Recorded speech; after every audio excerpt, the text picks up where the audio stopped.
Hello guys! Hello! Scorpio! Thank you sa lahat ng Scorpio na naandito sa aking channel. Maraming salamat sa panunod, Scorpio. Panoorin mo yung mga readings ko dito kasi nakikita mo naman sa mga readings mo na unti-unting nagiging maganda. Kasi pansin mo ba, last year, hindi masyadong balance, masyadong negative yung readings ng ibang Scorpio. But napansin ko from siguro last week of December 2024 going to 2025, maganda yung energy mo. So panoorin mo kasi sayang yung mensahe. Pwedeng makatulong to sa'yo or pwedeng makatulong sa mga taong involved sa'yo. Okay? So yun, Scorpio. Twin flame and work your magic. Okay, twin flame and work your magic. Okay. Scorpio, nakikita ko sa'yo dito na meron sa inyo na in a relationship, may live-in partner, or parang nagpaplanong magpakasal, but yung iba sa inyo, hindi kayo sigurado if siya ba yung twin flame mo, or siya ba talaga yung para sa'yo, parang ganon. Doon sa mga Scorpio, may asawa ka, may live-in partner, may girlfriend, boyfriend, siguro meron kayong mga panaginip, yung parang sa gabi, 'di ba? Mga random dreams mo 'yan. Na parang minsan akala mo nightmare mo, pero dreams 'yan pwedeng may nakikita ka na isang tao na hindi mo pa nakikita in person, lalo kung yung relationship mo hindi masyadong maganda, like sa intimate relationship sa mag-asawa, boyfriend, girlfriend.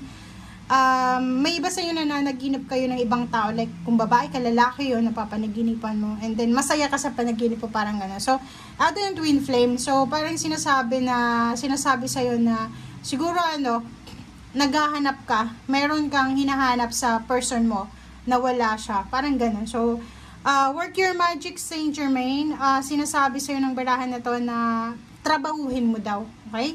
Kung may mga issues ka sa relationship mo, intimate relationship, sa family life, sa parents, siblings, friends, kapitbahay, relatives, trabahuhin mo siya, okay? Huwag mong sayangin yung oras. Kasi, the more na patatagalin mo yung mga misunderstanding na yan, the more ka na magsasuffer in the end. Okay? So, as much as possible, ayusin mo. Gamitin mo yung magic mo. Gamitin mo yung pagiging masipag mo, pagiging mabuting tao. Yun. Kasi makakatulong yun sa'yo para maayos mo yung mga issues sa buhay mo. Okay? Two cards power meditation. Okay. Dito sa power na to, sinasabi na you are empowered. 'Di ba? Mayroon sa inyo, Scorpio, na parang feeling nyo, yung self-esteem nyo napakababa 'di ba? So, dito sinasabi ng baraha sa'yo na kailangan mong pag-isipang mabuti ang lahat ng mga actions na gagawin mo. And huwag kang magpadalos-dalos. Make sure na mag-meditate, mag-reflect, mag-pray. Kasi yun yung pinaka-importante bago ka mag-desisyon. Okay? So, nakikita ko sa'yo dito na yung power mo is through meditation. So, ibig sabihin, hindi para sa'yo, Scorpio, yung madali ang decision making. Ang para sa'yo is, bago ka mag-desisyon, bago ka gumawa ng hakbang, pag-isipan mo muna. Okay?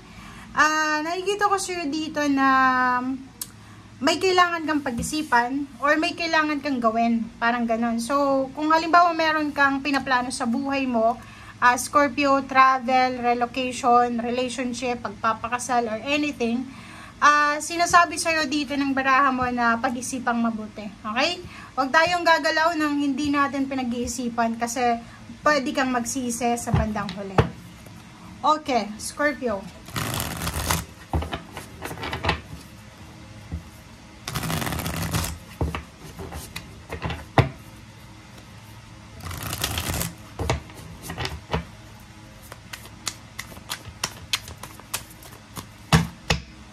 Okay, first two cards tayo, Scorpio.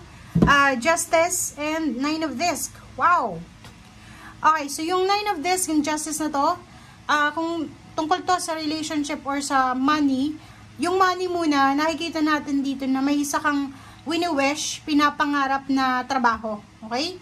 Like, may wini-wish ka na job or career, or ito kasi Nine of this is wish fulfillment siya. So pwedeng may wini-wish kang certain amount ng salary, like kung magkano yung sweldo na gusto mo, position sa trabaho, parang ganon. Kontrata, kung ilang taon ka magtatrabaho, parang ganon. So, nakikita ko sa'yo dito, isang financial wish ang posibleng ibibigay sa'yo ng ating universe as good karma. Kasi good karma tong justice na to is fair. Parang ganon. So, sasaping pera, magiging fair yung takbo ng buhay mo sa usaping financial. Okay? Next is paperwork. Nakikita ko na may kinakailangan kang ayusin na papeles. Pwedeng mga important documents or important personal identification, mga IDs and BI or ano pa man.